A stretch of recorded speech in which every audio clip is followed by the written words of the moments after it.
What's up guys, welcome to Supercars of London and day one of our epic road trip. I have arrived down at the Channel Tunnel. I am not the first one here, however. There are a few people here with a surprise that I was not expecting. Mr. JWW has come down in his Porsche GT3 and it's not silver. It's not silver, man. It is a frozen satin blue and it looks incredible. We've got black badges at the back and Seb Delaney is also here with his racing helmet. You bought your skid lid as well, so yeah. Hey, I bought my helmet just in case, you never know. Are you excited? I'm so excited. I'm tired, but very excited. 4 AM? We went to sleep at 1. Oh my god. Look at the carpets. Seb, you've got a house in there now. You can welcome people in. Where's the welcome mat? Yeah, right. Wipe your feet when you get it. So that's Seb's boot, and check out mine. Completely different to the Lamborghini and also the R8, but look. I've got a full-blown suitcase. I've also got a drone here, which we're gonna get up in Monaco. And I've got my luggage and Sam's head cams, Ulfi cameras that I used yesterday for the McDonald's roulette, which the audio didn't really work. And I'll tell you why. It's because I put the exterior mount over the camera, which blocked the microphone. So apologies for that.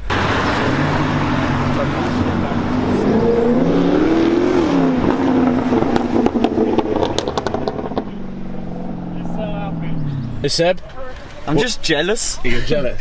You got working aircon, working stereo system. Oh yeah, say what happened to your stereo system in your latest. So I've only got one working speaker out of like 6, so I can't hear anything. Plus with my exhaust, I don't have music in my car. So I'm going to be by myself without music for 14 hours. Well, luckily, I know how you feel because I had to endure that kind of with the Lambo, so. Can you put your radio next to your speakers when you play music?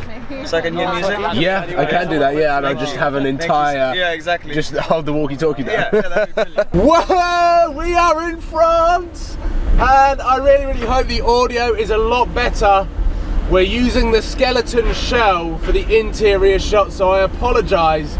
Paul, your car looks so fucking beastly following me. We've made it to France and I am excited. We have got a long drive ahead of us. We've got about 10 hours, so it is going to be a long one, but we've got plenty of time to talk about why I picked the Mercedes-Benz AMG GTS over some of the other cars, which arguably are technically more supercar than this. Here we go guys, we have hit the highway north of France, and first of all, smooth, comfortable, quiet, with a beautiful steering wheel Alcantara. And 2 days, 48 hours after the unveiling of this car has gone live, I wanted to make this video to answer as many questions as possible that you guys have as to why I picked this car. There was a huge amount of positivity around this specific car, the AMG GTS, but I know some of you guys wanted to see something maybe a little bit more hardcore, like the 570S, the Huracan, the 458. There were so many good contenders to the Lamborghini replacement that I just thought that I'd make this video as why I picked this car over the others, so you can understand my reasoning a little bit. And the most important thing about any of this, the one thing that made such a huge difference in my decision making of a new car, was the fact that I could actually drive the cars. Whereas the R8 and the Lamborghini, I bought them blind, I didn't drive them until I actually had paid the money, picked it up. This car, I was able to test and try before I buy, which is why I was so excited about actually collecting this car more than the others, because I knew exactly what I was going to get. I knew exactly what was going to happen when I picked the car up, and I know exactly how this car is going to perform on this road trip. And I have to say one word, it is going to be epic. So the fact that I was able to actually test these cars and almost live with them, borrow them for over 24 to 48 hours, was a major factor in terms of making my decision, working out what car I actually wanted to live with. So I suppose let's just get straight into it. We're in northern France and we've got an entire country to go through, and let's start by going through the cars that I could have bought and why I didn't buy them. So we'll start with Aston Martin. We'll go in alphabetical order. The V12 Vantage S was within budget. The Vanquish probably was just outside of the budget. I wouldn't have gone for the early Vanquish with the clunky gearbox. I would have had to have gone for the ZF. V12 Vantage S that I drove was a fantastic car, and I did really enjoy driving it behind the driver's seat. It was very comfortable on long distance drives, but I did feel that the gearbox was very similar to the Lamborghini, and around town I think it would still have the same sort of problems or niggles that I felt in the Lamborghini. The other thing with Aston Martin is their fuel economy was absolutely horrific, and they're known for it. So I was testing them already knowing that it probably wasn't the best car suited for a road trip. Moving on down the list to Bugatti, because we're going in alphabetical order, they were out of my price range. Ferrari, the Ferrari 458 Italia, an amazing car, but because the value of the car is holding very nicely and potentially appreciating because it's the last naturally aspirated V8 with the double clutch gearbox before the 488 came along, it would be very mileage sensitive, which is one of the reasons that I got out of the Lamborghini. So I want to drive this car a lot. So the Ferrari, being an amazing car that it is an out and out supercar. You have to spec it with the carbon bucket sport seats because for resale value and all of the really boring stuff that you have to consider when you're looking at buying a new car.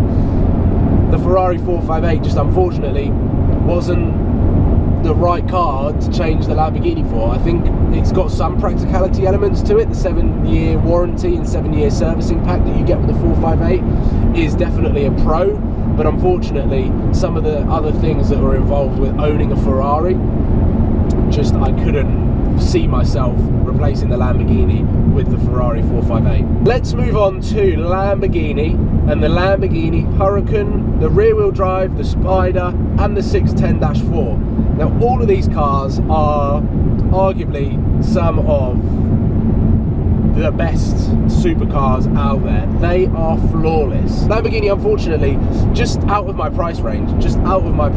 They are too expensive, and it's as simple as that. They are amazing cars, I do love them, but they are out of my price range. Let's skip back to Audi, because Audi I can kind of fit in with the Lamborghini Huracan, but I didn't pick that car for very different reasons. That car is flawless. It is one of the best supercar packages that you could possibly get. However, I did want rear-wheel drive. And that car is so clinical and the Quattro system is so good that I just wasn't sure how much play I'd be able to have in that car. I actually went down to Watford Audi and spoke to them about doing a deal on an R8 V10 Plus, and I did drive one off camera. It's a fantastic car. I'd love to get behind the wheel and do a video on one. However, I knew they were going to depreciate. I knew they were going to fall off a cliff in the price, and the price that Audi Watford could give me would mean that if I took delivery of it 2 months ago, I would have lost 30 grand by now.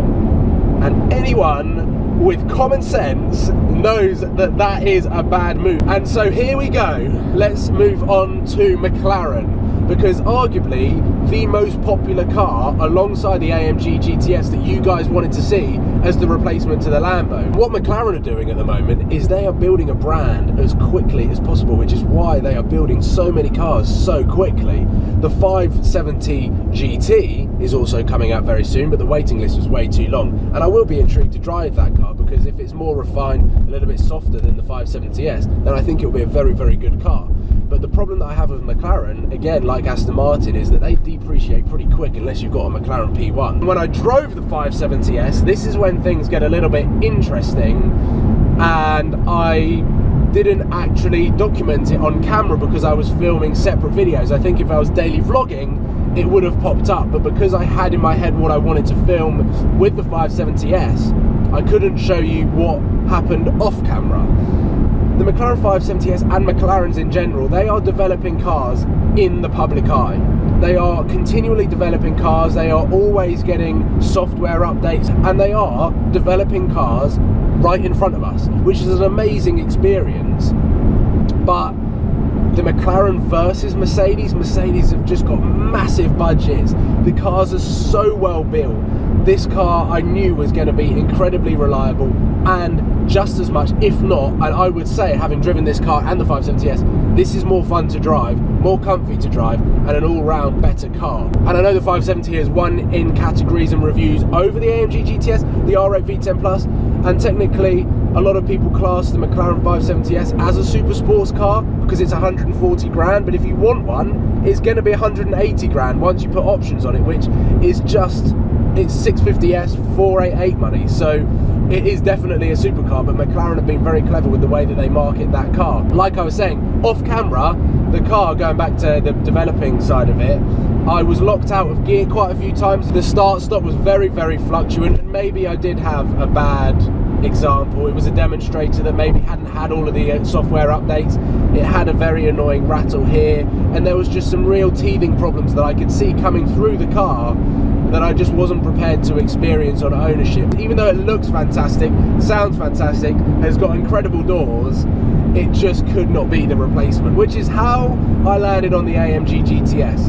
And no way did I make the decision based on all of the flaws on the other cars and thought, well, I just have to get the AMG GTS then. Over the last 6 months, I have progressively fallen in love with this car, and I just begun to fall in love with it. I saw more and more on the road. The way this car sits on the road, it's so wide, it's so low, it's so aggressive, and it's got a bit of an old school feel to it as well, with a long nose, with the engine that sits in the front. I basically sit on the rear wheels, so I've got a fantastic feel of the rear wheels, which is really, really fun for me to just experience this car as a rear wheel drive car. AMGs are known for being absolutely phenomenal. They sound incredible. There are so many pros to absolutely zero cons that I have been able to find in this car. I've got 2 cup holders, a bottle of water, and a can of Monster, which I'm going to drink on this journey. And fundamentally, this was my favourite car out of all of the contenders. After driving them, this was the car that I wanted to buy. That is why this is the replacement to the Lamborghini. And again, I will say that even if you think that this might not be a supercar at the moment, wait till I'm finished with what I'm going to do to this car. Make sure that you're tuning in tomorrow. Please give it a thumbs up if you haven't already, and click subscribe as well, because this week, next week, and throughout the duration of this insane road trip, there's going to be some amazing content, awesome supercars, and hopefully some epic adventures. So thank you for watching, guys, and I will see you soon. Cheers!